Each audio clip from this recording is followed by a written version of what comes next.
So mga par, matapos nga po sabihin ng legendary promoter ni si Bob Arum na isang reckless daw at walang disiplina ang ating pambansang kamao Manny Pacquiao na siya daw ang dahilan mga idol kung bakit ito palagi nasasaktan sa bakbakan, lalo na sa naging pang-apat na laban nito kay Marquez kung saan natulog si Pacman sa isang suntok lamang. Kaya ito daw mga idol ang dahilan kung bakit mas pinipili ni Bob Arum si Inoue kaysa kay Pacman, dahil si Inoue daw mga idol kumpletos recados na, halima daw ang opensa at the same time daw mga idol maingat daw na klaseng fighter itong si Inoue. Hindi daw sumusugod sa kalaban na hindi iniisip ang depensa. Pero dahil nga sa nakita natin mga idol sa naging laban ni Inoue kay Ramon Cardenas, itila malay yata ang tiyanta ni Bob Arum sa kanyang alaga na si Inoue. Kinain nito mga idol ang sinabi nito kay Boss Manny. At para sa atin mga idol, base sa nakita natin sa galawan ni Monster, siya pa talaga mga idol ang reckless sa bakbakan kaysa sa ating pambansang kamao Manny Pacquiao. Buti na lang binigyan si Inoue ng may kapal ng matigas na panga kaya nakabangon ito sa laban. Kung sakali ang panga nito mga idol kagaya ni Ryan Garcia, baka kinabukasan na ang gising ni Inoue sa bakbakan.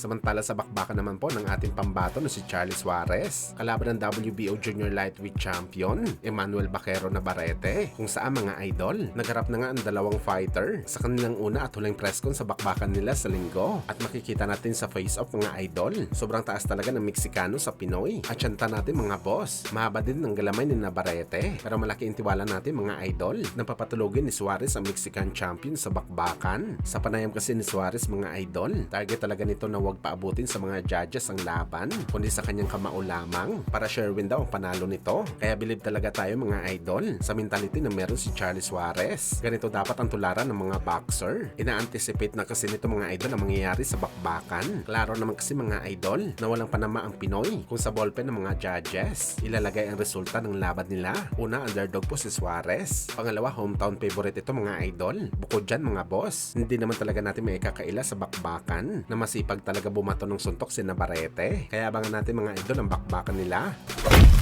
Sa kabilang banda naman mga idol, bakbakan ng ating pambato na si Mark Magsayo kalaban si Eduardo Hernandez para sa WBC Final Eliminator Fight. On hold na mga idol ang laban. Ibig sabihin hindi na matutuloy ang laban nila sa target na petsa. Ngayon daw hinahanapan ng dalawang fighter mga idol ng kanilang bawat laban, pero sanction din ito ng WBC. Hindi daw kasi available mga idol ang isang fighter na lumaban. Hindi naman sinabi mga idol kung sino, pero malamang si Hernandez to mga idol dahil matagal na po hinahamon ni Magsayo itong Meksikano. Pero hanggang sa ngayon wala pa rin ito palag mga idol. Mas maganda sana mga boss kung hindi matuloy ang bakbakan ni Fulton at Ushaki Poster, dahil posible talaga si Magsayo ang defense fight ni Poster. Kaya abangan na lang natin mga idol kung sino ang makakalaban ni Magsayo sa kanyang next fight.